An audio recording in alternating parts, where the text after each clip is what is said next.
You're listening to the Reversing Climate Change podcast by the team at Nori, the carbon removal marketplace. This is a show about the innovators and entrepreneurs developing solutions to climate change. Hello and welcome to the Reversing Climate Change podcast. I'm Ross Kenyon. I'm the lead strategist at Nori.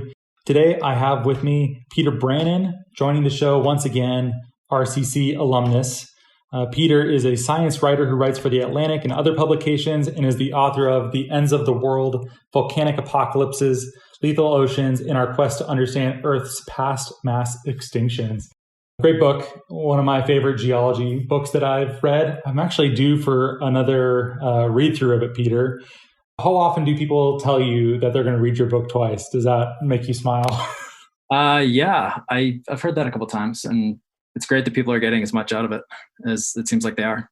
There's a lot to it, and wrapping your head around anything deep time, I think you really need to be patient and sink into it. Is that your experience too? Because it's very foreign to me.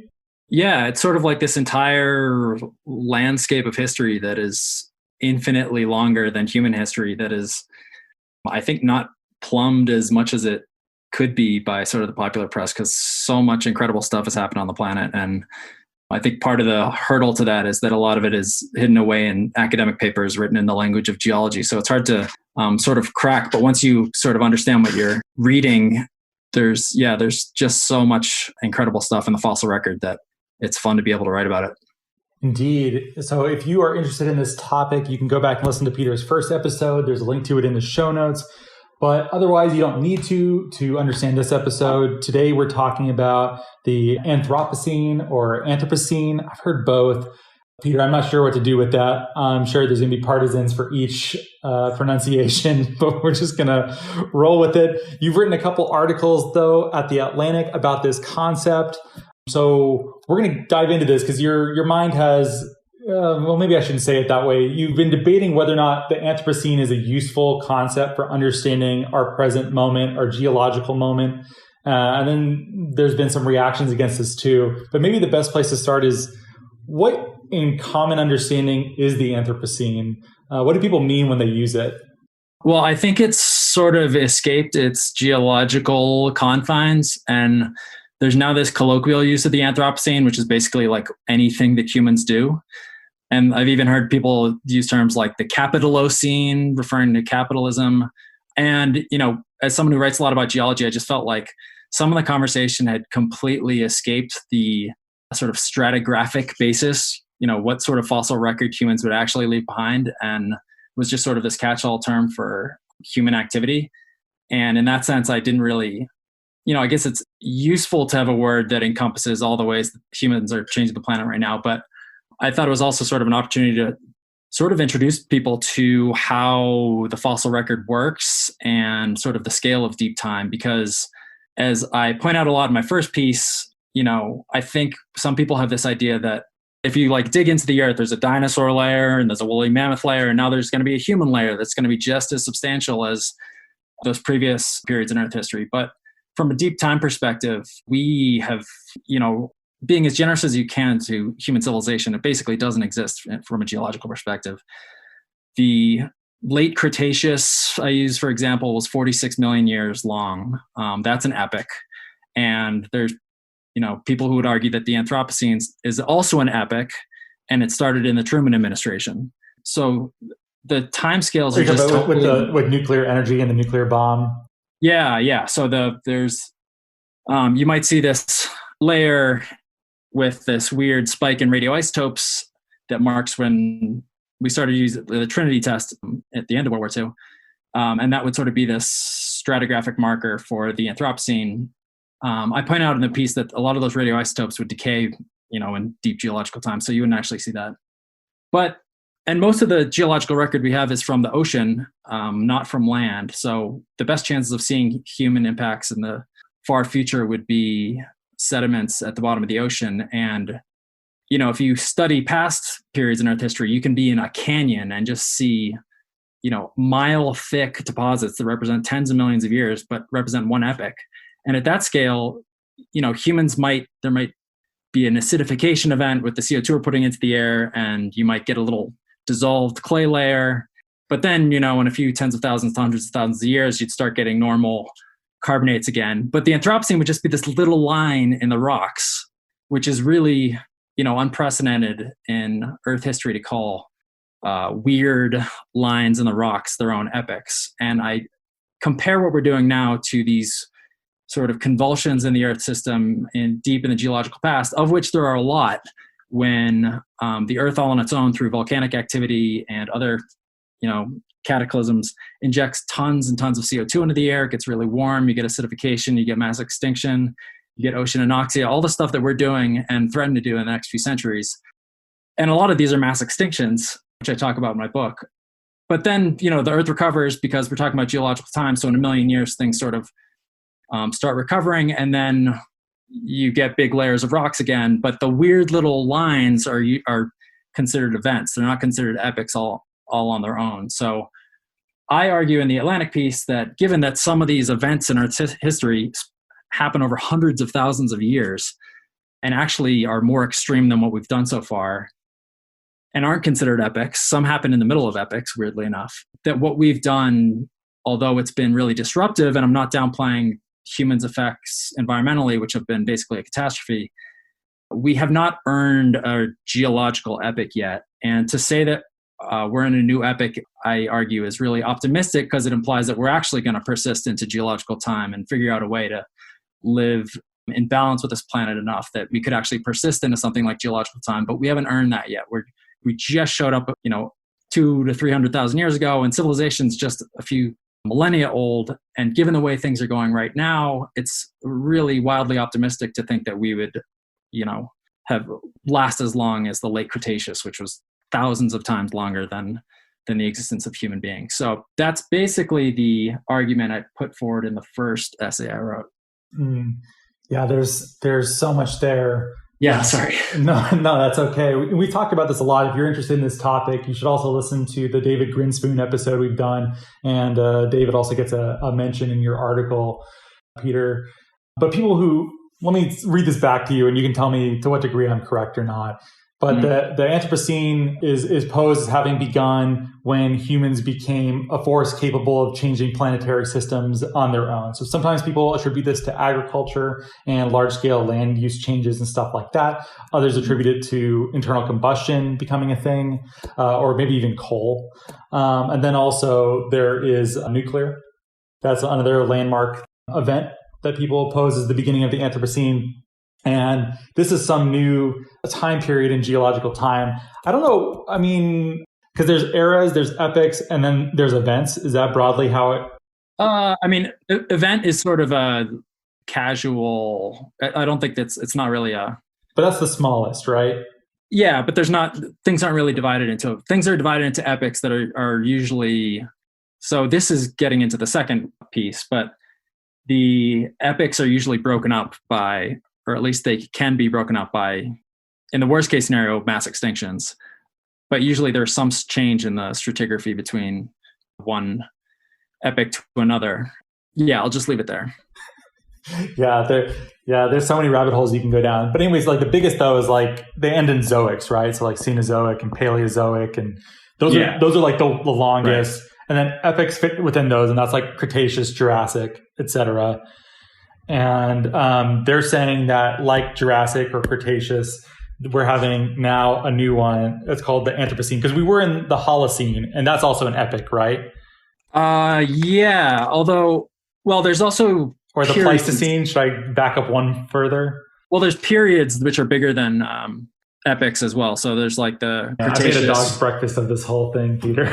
Oh no, it's fine. And a lot of these things, like the Mesozoic, Paleozoic, and Cenozoic, these were concepts that were, people came up with in the 19th century. So a lot of this stuff is pretty hazily defined. And geology in general sort of, or a lot of the naming of stratigraphy has this sort of historical aspect to it. And it's not an exact science. It's pretty fuzzy how things get broken up. So which is something to recommend the Anthropocene, because it's like we're naming these things. We get to decide what the important units of time are. So why not call this one the Anthropocene? But I'm just comparing it to using the same standards that some of the previous epochs have.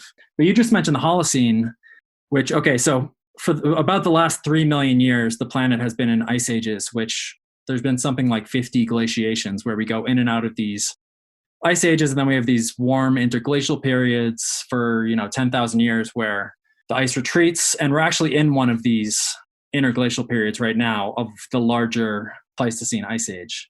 So the only one of these interglacials that has its own epoch is the Holocene, which is kind of anthropocentric. And so that started over 11,000 years ago. But the biggest impact biologically so far that humans have had on the planet, and that might be really noticeable in the far future, is the extinctions that happened just before and at the end of the last ice age, when we wiped out basically most of the large mammals on planet Earth and all sorts of other stuff as we spread into new continents and brought invasive species and hunted and changed the landscapes. And given that only happened and actually kept going throughout the whole Holocene, so when people showed up in new islands in the South Pacific, all the big birds and giant snails started going extinct. So there's been this wave of extinctions that has followed humans all over the planet for over 50,000 years. That, again, if you're in the far future and you're looking back and you're trying to decide what's an epoch or not, or what's a mass extinction even, it would be totally indistinguishable that the extinction of the woolly mammoth happened at a different time at all, that it wasn't simultaneous with what we're doing to the planet today. It would all sort of be in the error bar of, wow, something really went wrong somewhere near this time period. So the distinction even between the Holocene and the Anthropocene doesn't make a ton of sense to me, because things that we've really, by unlocking fossil fuels and changing the planet as radically as we're doing today, is really kind of an order of magnitude, crazier than what we have been doing for the past 200,000 years. But the influence of human beings on the fossil record or on geology, if that's what you're going to define the Anthropocene as, we've really been doing that for a very long time. Okay, so then looking at this from the discipline of geology, maybe this isn't that useful of a concept if you're trying to further that discipline. Now you're saying that stratigraphy in this way, the defining of strata, like we've been going through epochs and eras, that sort of left the field of geology in some ways and is now just kind of a public affairs thing. I know people use the Anthropocene or Anthropocene as a way of making a political statement of defining just how large human impacts have become. So you might potentially defend its use in like the public sense, but in the specific geological scientific sense, you might reject it, or would you still reject both? No. So I don't know. I guess I've softened my view maybe on both, because I do think getting people to think about these things are important. But, I'll see like an art gallery showing where it'll be like landscapes of the Anthropocene, and it'll be like just pictures from a city like San Francisco or something. But San Francisco is not going to make it into the geological record. And most of what we do on the planet isn't going to make it into the geological record. You need incredibly lucky circumstances to leave behind a fossil. So there's going to be a few cities like New Orleans and Dhaka and Beijing that are sort of in these subsiding sedimentary basins that might get a lot of stuff dumped on them and might persist for hundreds of millions of years. But the chance that they'd ever come to the surface at any given time in the future and that you'd see them, on the side of a canyon like you would other parts of Earth history, are really slim. And a lot of the stratigraphy would be what we're talking about earlier with like ocean sediment.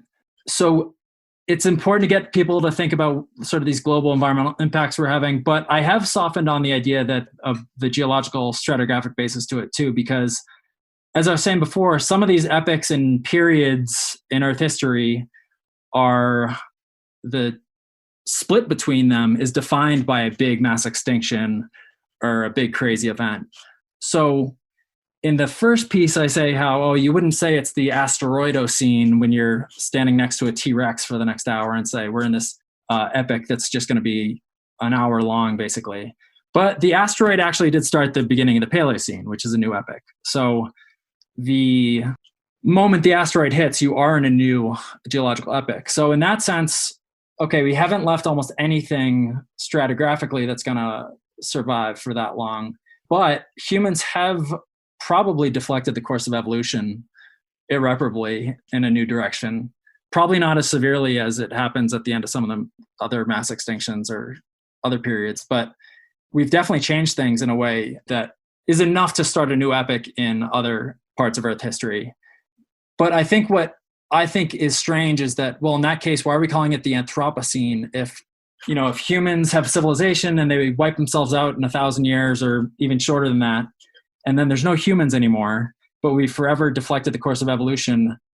And in 10 million years from now, whatever animals are on the planet are, doing their own thing. I feel like, it's weird to call that the Anthropocene because there's the word anthropo, or is the prefix anthropo, which refers to humans. So it's weird to say the age of humans is going to be 10 million years from now when there aren't any humans, just because we deflected the course of evolution. And I think most people understand Anthropocene to be sort of to mean the age of humans. But I've come around to the idea that, there's these events like this one 56 million years ago where you have a big global warming event and it changes the course of mammal evolution. And that defines the boundary between the Paleocene and the Eocene epochs. And we could easily have an effect that profound. So even though that warming event is an event, it does mark the beginning of a new epoch. So I think my two essays, one where I say it is the Anthropocene and one where I say it isn't, are kind of different ways of looking at the same thing. And I feel like I've tied myself in knots just talking about it. So I hope any of that is intelligible. It's hard talking about this subject because it is very esoteric and challenging as a layperson. It is for me, at least. I suspect some listeners are like that too. Well, Peter, how bad do we have to be as a species before we can earn our own epic? Like how much worse were the mass extinctions of the past compared to what's happening now? Oh, they weren't much worse. I mean, they were worse. And in the next century or two, we could actually get to the same level of those mass extinctions. I think just the Anthropocene, the way I always understood it, as I said before, is sort of like the age of humans. So to say that we're in a new geological epoch, I thought was like, we're going to persist for geological time. And I think that I'm really rooting for that. And so I think some environmental people took my essay the wrong way to say that, we weren't having a big impact. But it was actually sort of a warning that things are going so poorly for us on this planet environmentally that the Anthropocene could just be a blip. And I'm rooting for a long Anthropocene. But to get there, we really need to appreciate just how transient we've been so far and just how off the rails things have been. Because if we don't get our act together soon, we're not going to persist in the future on a geological timescale. And so I'm hoping for a long, fruitful Anthropocene because it means that we've matured as a species and we've learned to appreciate the planet and its sort of operation in a way that's sustainable on a geological timescale. And so far, we haven't proven ourselves as a species yet of that. We've been here as a civilization for an absolutely subliminally short amount of time. And so just yesterday, I saw that Rand Paul, of all people, tweeted that it's very likely that humans are going to live on this planet for hundreds of millions of years into the future. And I guarantee he just does not appreciate what that time scale is like and how short we've been here and how off the rails things have gone so far. So maybe he just read some Carl Sagan, David Grinspoon, and got real into that. You don't know that. No, and I love that. I love that message, and I love big, bold, ambitious thinking like that. I just feel like some people are counting their chickens before they hatch when they talk about, humans are going to live for millions of years, and we're going to colonize the galaxy, and we're going to spread out, and it's going to go on forever. We need to get our sort of house in order here real quick before we can start wondering how far into geological time we're going to go, because right now we are mimicking a major mass extinction. And those are usually really painful intervals that last for a few 100,000 years. And then it's not until millions of years afterwards in the aftermath that the planet is really a place you want to be again. So I'm hoping we are more like one of the long, uneventful intervals of geological history where the sediment just stacks up forever and it's tens of millions of years long than one of these short, chaotic nightmare periods that leave themselves behind as sort of just weird lines in the rocks. I'm hoping we're more like the former than the latter. Yeah, me too. Well, I hope this was useful for people listening. I think it helps me to understand that maybe for geological purposes, given how, if you were looking at the geological record on a canyon wall, the amount of time that humans have been impacting the atmosphere and the environment is so thin that it probably wouldn't show up. So maybe for geological purposes, Maybe it doesn't qualify as an epic. Maybe it isn't that useful for academic geology. Maybe this is a useful term to galvanize public action and opinion, or maybe not. I don't know. I think it's an interesting topic. I think you gave us a bunch of interesting ways to conceive of this and to work through it. I'm not really sure what I think about it now. The more I talk about it, the more confused I get too. So, although I do share your sympathy. I would like to see a permanent civilization of humans. I would like to see us master some of these systems and learn to work with them and within them, and to not burn ourselves out just as we're getting started, seemingly. But who really knows? Maybe if we're right, then you can write future pieces arguing about the Sapiozoic against David Grinspoon. Do you want to live that long? Yeah, I love that idea. And there's something cool and geological about that too, because like the Cambrian explosion, which people might have heard of, is sort of like when animal life exploded 543 million years ago. And it was, might have been brought on in large part due to these crazy new innovations in biology of sight and chemoreception and this arms race that just exploded, and there's all this new sort of biological technology on the planet, and it totally reworked the whole planet, and it gave rise to everything, the entire history of animals that came afterwards. And in some ways you can imagine that our technology is maybe analogous to the Cambrian explosion, where it's this totally new novel phenomenon on the planet that very quickly has reshaped things, and for the better and for the worse environmentally, certainly. But maybe we're at the beginning of sort of this new, expansive, creative period where technology and humans live in simpatico with the planet, or maybe that's just going to be this brief little asteroid impact, essentially, of, this thing just bursts onto the scene and burns itself out and geologically an eye blink. So I'm hoping that it's more like David Grinspoon's vision for it than the latter. That'd be good. I would also prefer that. Yeah. I realize now that I goofed and I didn't mention your articles at the beginning of this episode. So if you're listening now, you can find them in the show notes. They're called "The Anthropocene is a Joke." I should really be saying Anthropocene now. You've so muddled me, Peter. The Anthropocene is a joke. And then in October, your response was what made me reconsider the Anthropocene. Both are worth reading. They're both in the Atlantic, and the links are in the show notes. And Peter's book, which is a great way to start wrapping your head around geology as a whole, which, as you can tell from listening, is difficult to do, difficult to communicate about. It's so foreign to our direct experience, but I found this book super useful. I love it. It's called The Ends of the World, Volcanic Apocalypses, Lethal Oceans, and Our Quest to Understand Earth's Past Mass Extinctions. God, those last couple words are so sibilant, Peter. I have a hard time even saying them all in a row. Yeah, the whole subtitle's a mess. I feel like apocalypses should be singular as a plural, like apocalypti. It's Greek, is it not? And if it's plural, this is stupid, right? This is apocalypses. I don't know. This is garbage time. This is when I've asked too many questions and the show's gone longer than it needs to. So thank you for being here, Peter. Yeah, thanks for having me. And then is there any other place that people can find your work, personal website? Yeah, there's peterbrannen.com. And if they want to read snarky jokes about earth science, I'm at Peter Brannen 1 on Twitter. Highly recommend that as well. And if you like the show, please rate and review us on iTunes, Apple Podcasts, or Stitcher. Tell your friends. Try and get someone into geology. Weird them out by talking about deep time without their prior knowledge of what even that is, and just set them up for a confusing day. And thank you so much for listening.